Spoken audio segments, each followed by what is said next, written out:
Bismillahirrahmanirrahim.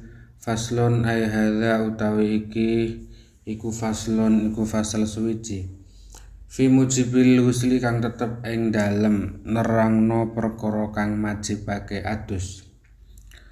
Wal huslu utawi adus lughatan ing dalem cara lughat sayalanul ma'i iku ngilekake banyu utawa ngalirake banyu ala syai'i ing atase suwiji-wiji mutlakon kelawan mutlak. Ini mandi menurut bahasa yaitu adalah mengalirkan air kepada sesuatu hal. Wa syar'an lan ing dalam cara syariat sayalanuhu iku ngilekake banyu ala jami'il badan ing atase sakabehane badan biniyaten kelawan niat maksusaten kang khusus atau tertentu.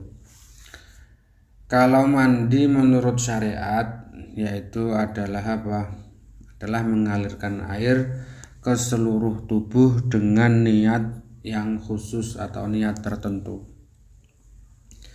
Jadi mandi ini adalah suatu pekerjaan yang termasuk nadzofah ya, dalam kategori nadzofah, membersihkan dari kotoran, membersihkan dari hadas, baik hadas kecil ataupun hadas besar. Kalau hadas kecil kan wudhu, atau mandi juga bisa hukumnya beda-beda, ada mandi wajib, ada mandi yang hukumnya sunnah. Nah, fasal ini menerangkan fasal yang mewajibkan untuk melakukan pekerjaan mandi. Waladzi utai perkara yujibu kang majibake apa alladzi al-husla ing adus iku sittatu asya iku ana 6 pira-pira suci-wiji. Salah satun utai kang telu minha saking sittatu asya tashtariku iku bersekutu fiha ing dalem salah satun sapa arijalu sapa wong lanang wanisa ulan wong wadon. Jadi hal yang mewajibkan mandi itu hukumnya bisa wajib, itu jumlahnya atau perkaranya ada 6 hal ya. Yang 3 itu berlaku untuk laki-laki dan perempuan, dan yang 3 hanya terkhusus untuk perempuan saja.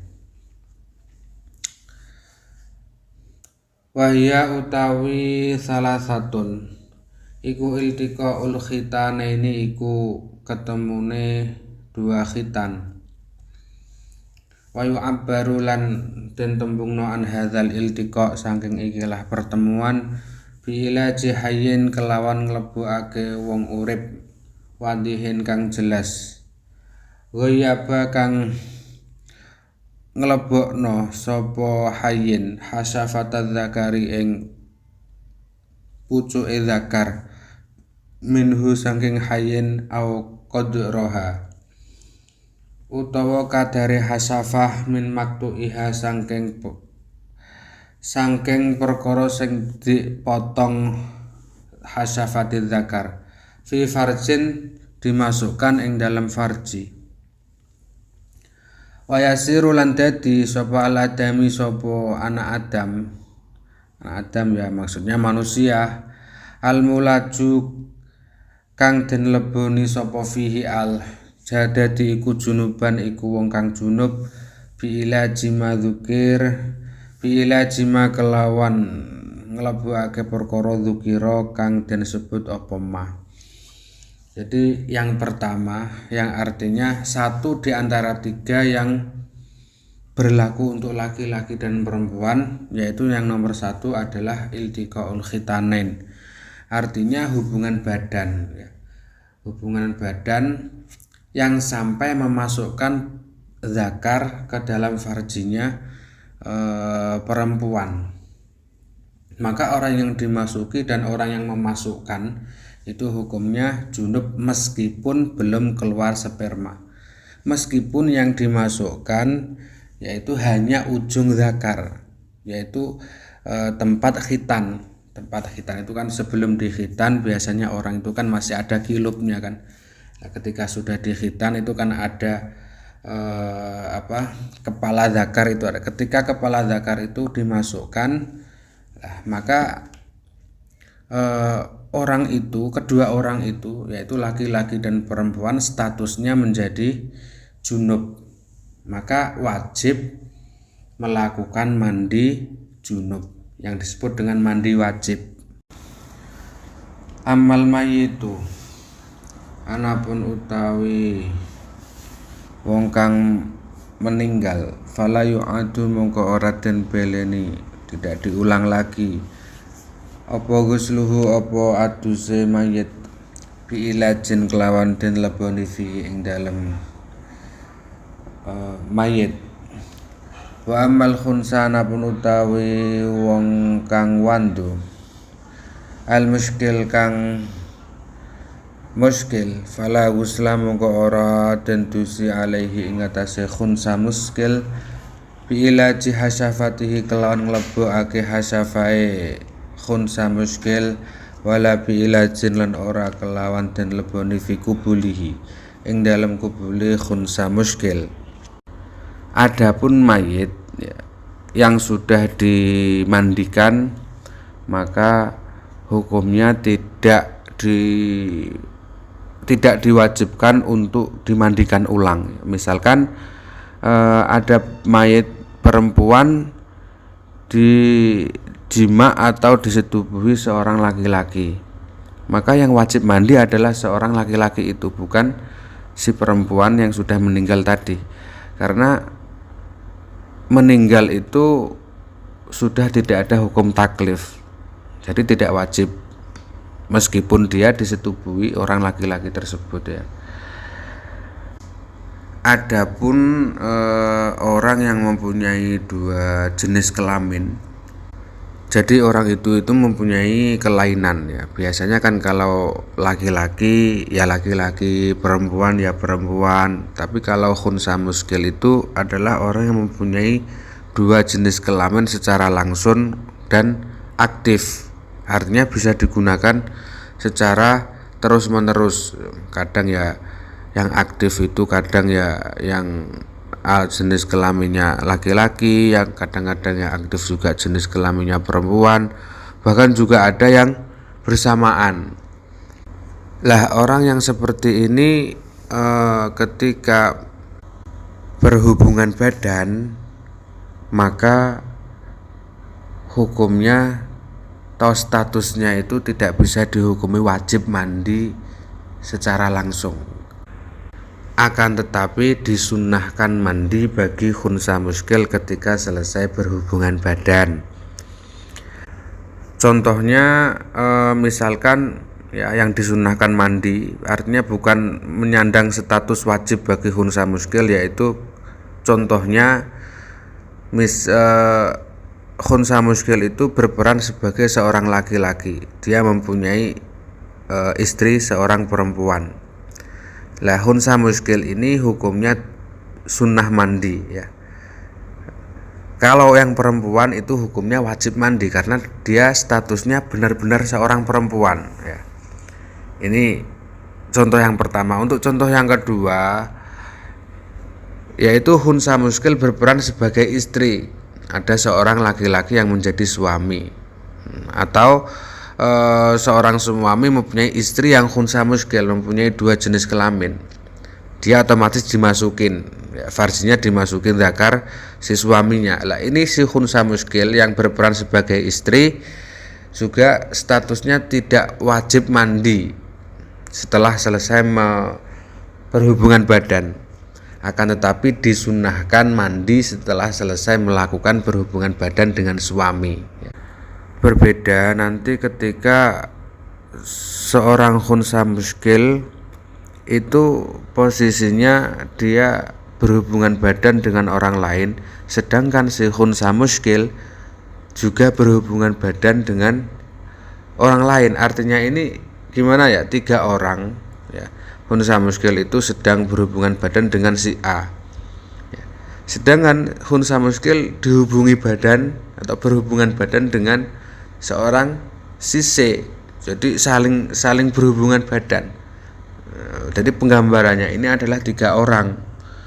Khunsa muskil itu dijima, khunsa muskil juga menjima. Nah, ini berarti hukum wajib mandi itu sudah ada pada diri khunsa muskil, bukan kok sekedar sunnah, karena 2 alat tersebut sekaligus digunakan. Jadi hukum khunsa muskil seperti itu ya, karena memang mempunyai 2 alat yang sama-sama aktif atau bisa digunakan. Wa minal mustarakilan iku tetep setengah sangking perkara kang mustarak inzalun iku metu mani. Ai khurujul mani tegese metune mani min syahsin sangking seseorang bighairi ilajin kelawan tanpa berhubungan badan. Wa ing qalla meskipun sedikit apa almani apa mani kakutroten seperti 1 tetes. Walau kanat hale senajan ana apa kutroh iku ala launid dami iku ing atase warnane darah.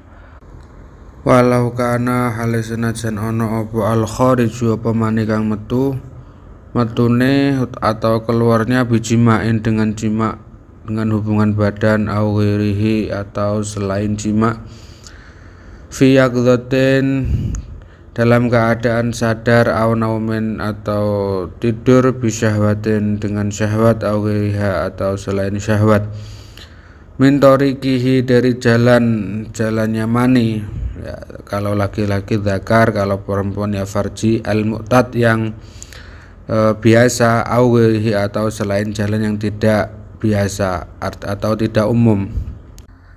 Kaaning kasaro, contohnya kaya arep yento retak apa solbu apa tulang belakange seseorang, fa kharaja lalu keluar apa maniyuhu apa manine wong atau manine seseorang.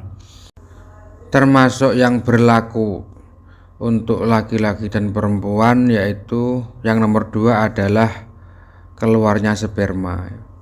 Jadi ketika sperma itu keluar, maka hukum wajib bagi seseorang itu adalah mandi wajib, meskipun mani itu sedikit, 1 tetes apalagi 2 tetes bahkan lebih banyak, pokoknya sedikit saja itu sudah wajib mandi ya. Meskipun yang keluar tadi itu mani yang warnanya merah ya. Mungkin karena apa? Karena kebanyakan berhubungan badan sehingga mengeluarkan darah. Meskipun yang keluar tadi itu mani itu tanpa adanya hubungan badan, misalkan onani itu keluarnya mani juga, itu juga wajib mandi.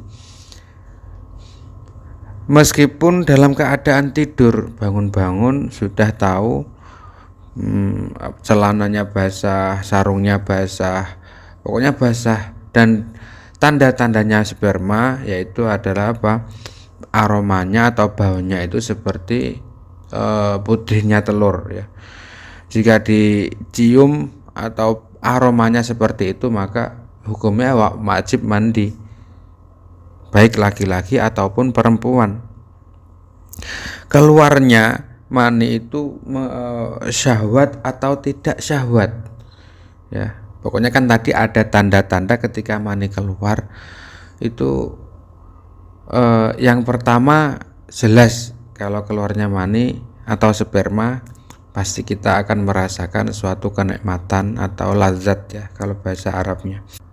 Akan tetapi keluarnya mani itu bisa menyebabkan laki-laki atau perempuan itu diwajibkan untuk mandi ya, sehingga ketika keluar, baik keluarnya itu dengan syahwat atau tidak, dengan hubungan badan atau tidak, maka hukumnya juga wajib mandi ya.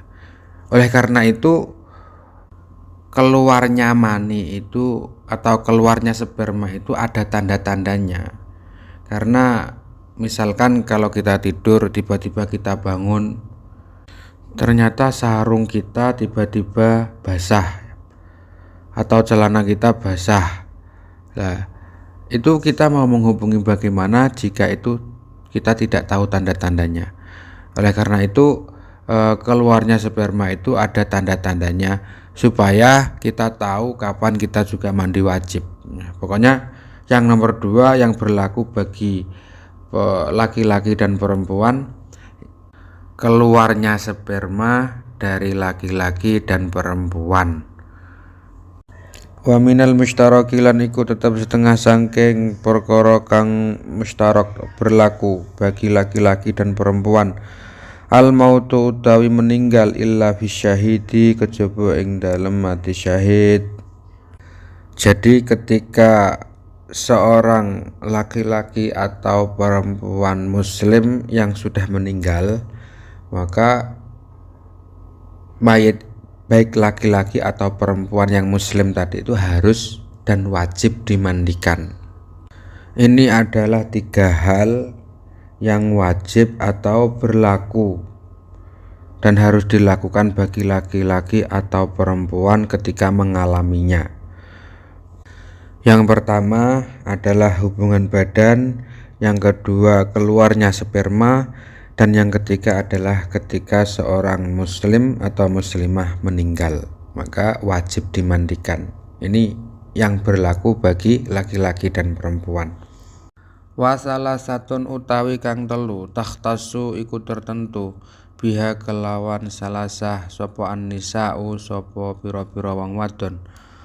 Wahya utawi salasah al-haidu itu darah haid, ay adamu yaitu darah al-khariju yang keluar, minim ra'aten dari seorang perempuan balagot kang sudah sampai. Siapa imro'ah tis'asinina akan umur 9 tahun.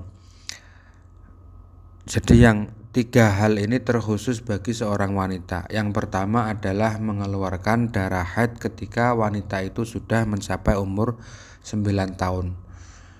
Wanifasu iku nifas wasani utawi nomor loro iku anifasu iku nifas wa huwa utawi nifas iku adamu iku darah al-khariju kang metu apa darah akibal wiladah setelah melahirkan. Fa innahu mongko satemene nifas mujibun iku majibake lil husli maring adus qot'an secara pasti. Yang nomor 2 yaitu yang khusus bagi perempuan yaitu adalah nifas. Darah nifas. Darah nifas yaitu adalah darah yang keluar setelah melahirkan. Ini hukumnya wajib mandi. Wal wiladatu lan wiladah.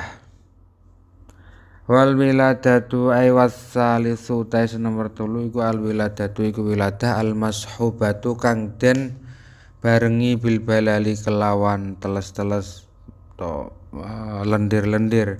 Mujibatun iku majibake lil husli maring adus qot'an secara pasti. Dan yang nomor 3 adalah melahirkan. Ketika orang perempuan selesai melahirkan,